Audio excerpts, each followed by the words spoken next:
So, hi, and welcome to the SME Data Podcast. I am lucky to be joined by Sarah Young today. Sarah, would you like to tell me a little bit about yourself and what you do? Yeah, sure. Yes, my name's Sarah Young, and I work for H2R Selection. Basically, we are an outsourced HR consultancy. So we help, small to medium businesses with their HR needs. So basically, anything down to onboarding, grievances, redundancies, um, appraisals, things like that, and helping them to kind of put a system in place if they don't have one. And so, all things HR, what does H2R stand for? H2R actually stands for hire to retire. So we like to think Ah, that, we take somebody through, that kind of from the hiring to the retiring. good, like it. Okay, so we're talking about data today to help other business leaders in the HR space or otherwise, just kind of really get more familiar with data as a concept and sort of seeing it in practice.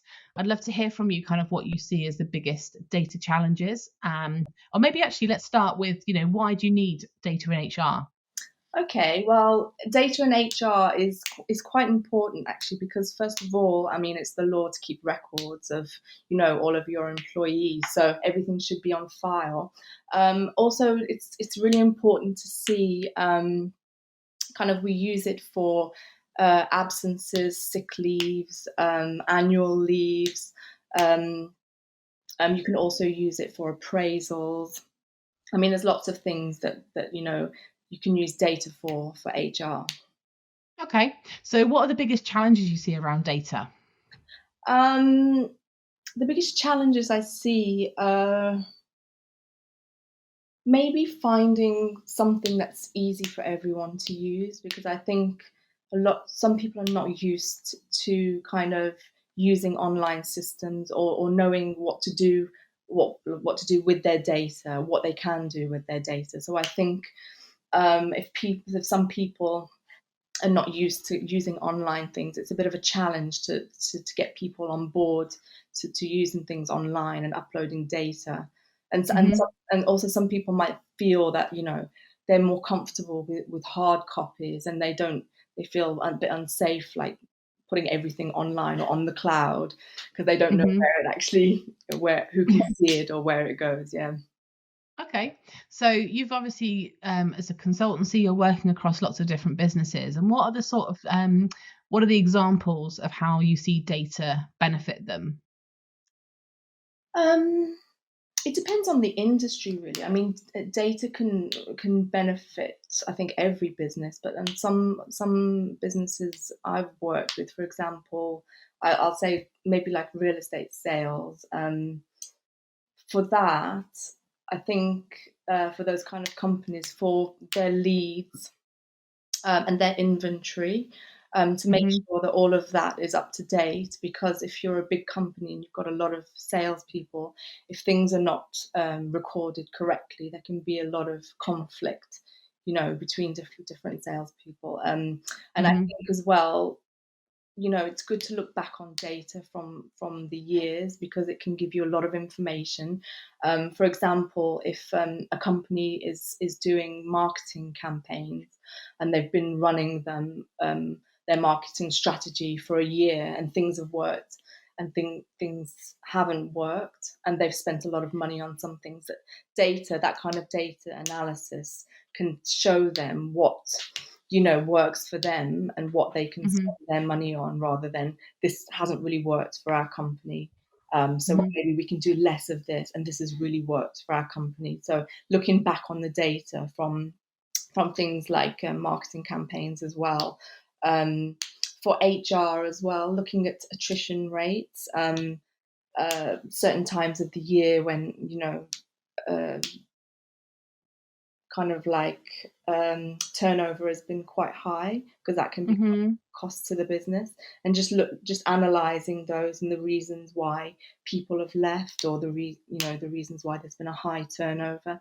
That's quite good to look at in businesses, because I think analyzing data can actually help with reducing costs and helping to put forward a plan for the next year as well.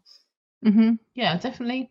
And so you've seen it actually add value to them. Have you seen that sort of that through from kind of that idea of what they can do with data to actually delivering benefit to the business? Yes, yeah, definitely. And I think it's also helped some businesses that are kind of multinational. They have offices in Mm, different countries, to get kind of like their data onto an online system, or to get it somewhere where everyone that needs to can access it, can hmm save a lot of time, and I think have more transparency to, let's say, the CEO or the chairman that needs to see something at a click of a button, and rather hmm than ringing around, two or three different people, can I get this report? Can I get this report? Can you send this to me? It's much easier if everyone can have a system where they can just click and see their reports, live. Yeah. hmm So you see the difference between businesses that are using data and those that aren't. And would you say that it's easy to differentiate what's different about those two sides? Yes, I think maybe the time it takes to do certain things. I think hmm people that do, utilize their data Mm, save a lot of time uh, mm, when they need to do certain processes. For example, I'll just give you an example. If you have a very manual system of recording people's leaves, it can be a case of you need to look through the forms, and then you need to look on the calendar, and then if you had a system where you put all of the leave data in, you could just click a button and see on one screen the full calendar hmm of who's on leave today, who's on sick leave. You can just see it all on one screen, which I think hmm saves a lot of time. Okay. And then, so what do you say that the biggest opportunities are? Obviously, you see it kind of working day to day, but do you kind of just think it's better for businesses to get on that one level, or do you think it goes beyond that? What you're describing around sort of being able to sort of keep a dashboard and know who's on, who's off, and use that kind of insight. Do you think it goes beyond that?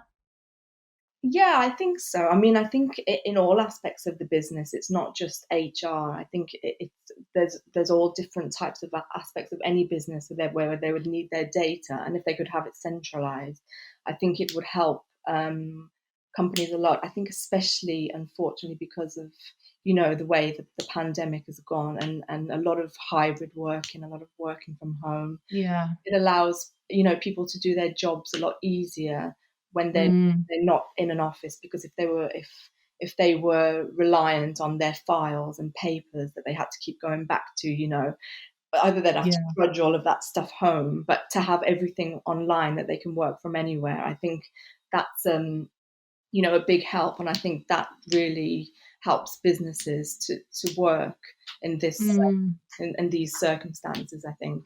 And hmm also, I think it helps businesses if they want to, expand overseas.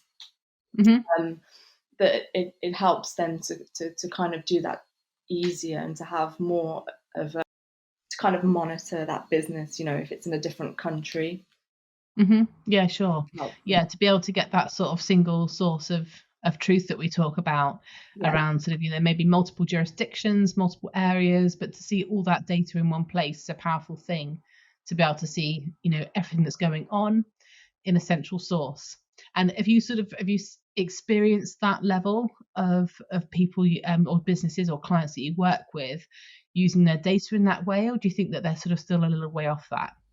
We have some of some of them are very, into using their data in that way, and some of them aren't. And I think Mm, ones that aren't, are maybe smaller businesses that maybe feel like they maybe don't need to, but mhm. in certain things, I do see things taking more time for them. So I always like to think how we could improve certain things for our clients. And if it means that Mm, they're getting their data online and doing things a bit quicker would help them, then sometimes I like to recommend that happen. yeah.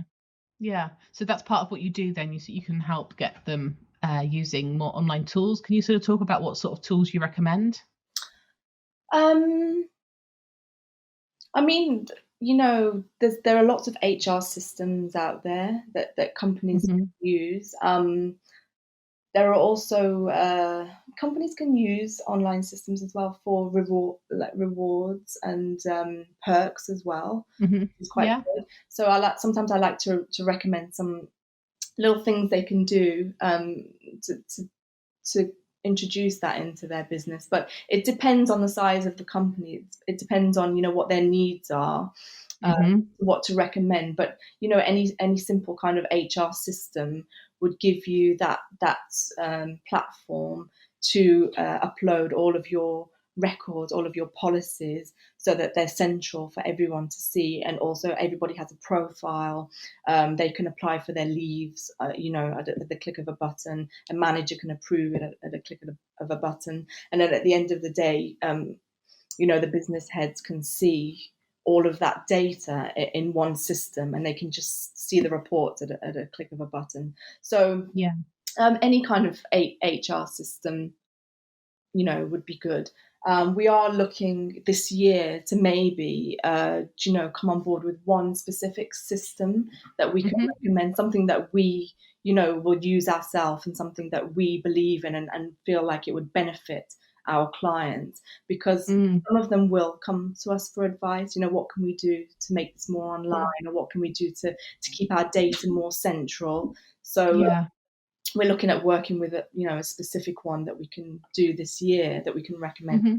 to our clients, because then we can manage it for them, and Oh, great. yeah. So we've talked lots about kind of the benefits of data and how it really helps businesses and how it saves them time and it makes them more efficient. And you see the outputs of that and the difference between those that use it and don't. And what about when data doesn't work well? Have you seen sort of any examples of where it's sort of fallen over?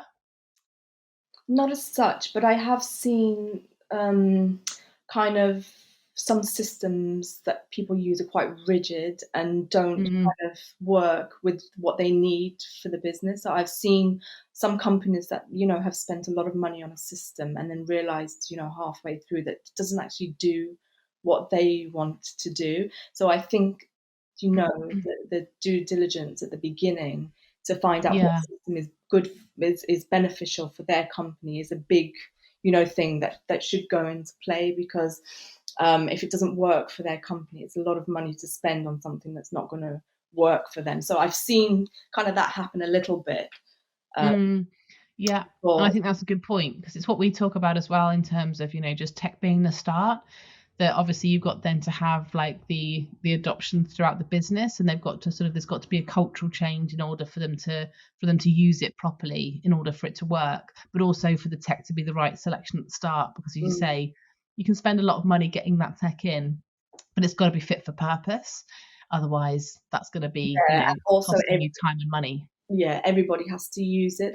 I've seen some companies where people have got something in, and the employees just don't use it because maybe they're not comfortable with using online systems, or I think the training them is a big part of Yeah. getting all of that going, because if the data is not inputted into the system, then the reports can't be generated, and it's useless. Then everybody Yeah. gets bored with kind of using the systems. And I think in this day, it's a really good thing to get most things paperless, because it's unnecessary for a lot of printing paper, and when you can have Yeah. everything online, I think it saves that way, and it's kind of more Hmm. sustainable as well. Yeah. So thinking about culture then, how about some tips to help other business owners out there from an HR perspective, and you're looking to sort of change your culture? How do you approach that from an HR perspective? um I think first of all, if a company's looking to change their culture, maybe they've got like a negative like feel in the company or something like, or there's something, Hmm. processes or procedures they want to change. I think that the most important thing is kind of hearing from the people that work in the company, so employee surveys, Hmm. to kind of find out why, if people are demotivated, or the atmosphere in the company is not as they want it to be. People are not motivated, and they don't feel Hmm. like, they feel like there's something maybe a little bit wrong. Normally, it'll be for some kind of reason, and doing kind of like an employee survey, and Mm. then looking at the results, to see some of them as well. You can make them anonymous, which is quite good. So you just hear from the employees, like what do they think needs improving, or what do they think is not quite right in the Yeah. company, or they like to see happening. Sometimes you can also ask the question, do you see yourself being here in the next year or the next 2 years? And you can see how many people have that thought of, kind of got one foot out of the door, and I may not, stay in this company. So on those areas, you can actually pinpoint, if you put the questions correctly, you can pinpoint the areas where you can work on those. For Hmm. example, it could be something to do with the managers, um, Hmm. maybe the way they're dealing with the employees. It could be to do with their benefits. It could be to do with their work-life balance. Um, Hmm. and those things, you can see where the percentages have dropped in those answers, and there are ways where you can put things into place into a company to build that up and Hmm. fix it. And sometimes what I find is that companies don't have their policies in place, and I think Mm. having policies in place from the beginning, that everybody knows what's fair for everybody and the same for everybody. Otherwise, sometimes you find that one employee might think, well, that employee gets that benefit and I don't get that benefit, and Hmm. then that causes a lot of animosity in the company. Yeah, sure. Yeah, just getting in to see what the situations are, and then there are lots of ways that you can put things in place to remedy these issues. Yeah. Okay. And to challenge you further on that, then, I'm thinking about, okay, so if a business leader is happy with their business, they think there's nothing wrong with my culture, it's fine, we're just going as we're doing and we're doing okay. So why do I need to change it and become data driven now? Why should I just upset that and change for the future? What would be your thoughts on that? Well, I think things could always be improved. So when people say things are going well, that's great, but things could go better. And I think Hmm. that, introducing kind of data into the company wouldn't upset the employees. It may make things easier for them. So I think, Hmm. for example, instead of me having to fill out a manual leave form and get my manager to sign it, so oh, I have to print this form or I have to fill it out online. Things to do at a click of a button. Uh, Hmm.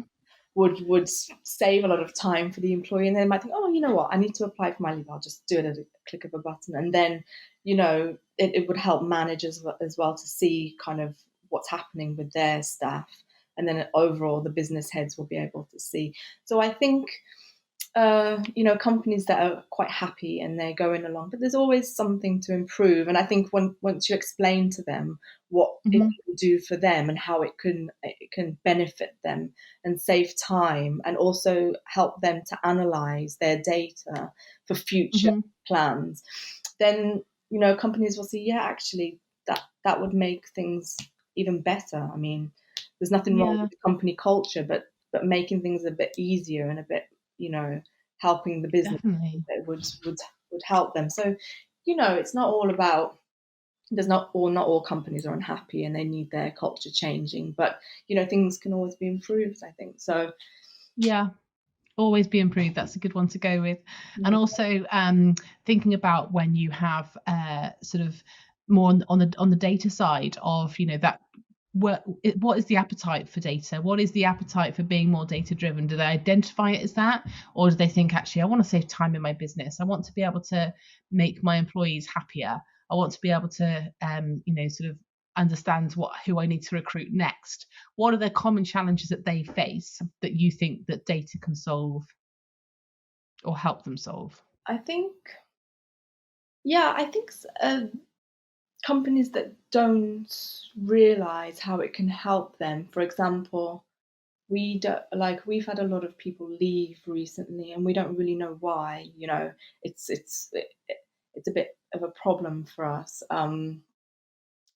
They don't realize that if they have data, like exit interviews Mm-hmm. they've done, and data of, you know, people, how many people have left, you know, how many people have joined, that it's kind of difficult for them to realize where they've gone wrong until you tell them certain things that they could put in place that would make it easier for them. So I think Mm-hmm. the biggest challenge is them not really knowing what they how it can benefit them, or they Mm-hmm. know that that would actually have helped them, you know. So I Yeah, that's think right. explaining to them how certain things using their data can help them and help them see Mm-hmm. what went wrong and help them improve it for the future. I think that, you know, just explaining to them that is probably the biggest challenge. Yeah, and I think it's great that you continue to do that as well to help your customers in a meaningful way that's going to continue to save them time and money as you know data people try and do take the boring out of it and actually help them save some time and money. Yeah, true. So what would you say, we'll just finish on like what you think is going to be the biggest opportunity ahead for data? We've talked a lot about the now and getting people on board with that. What do you sort of feel is next for it, or where are you excited to see data work in HR? Um, I'm kind of excited to see how it can,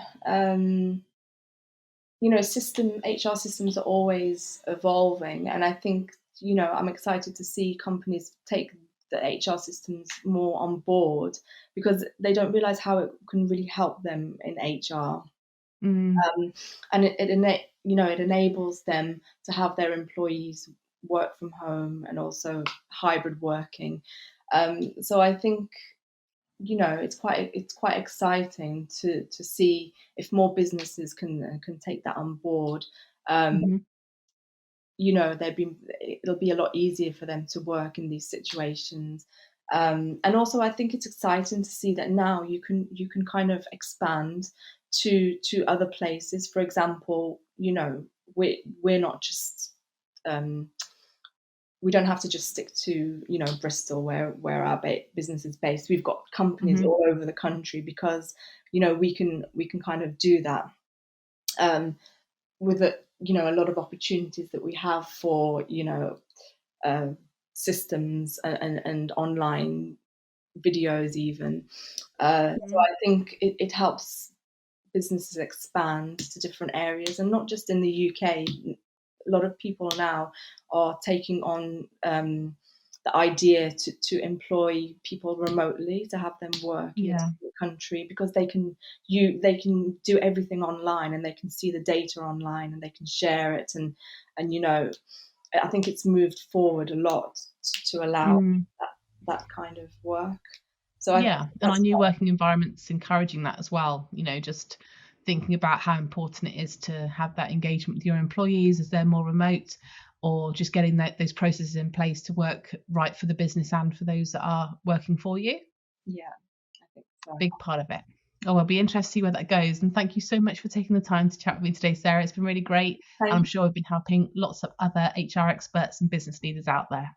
thank you. Okay, thanks. Thank you.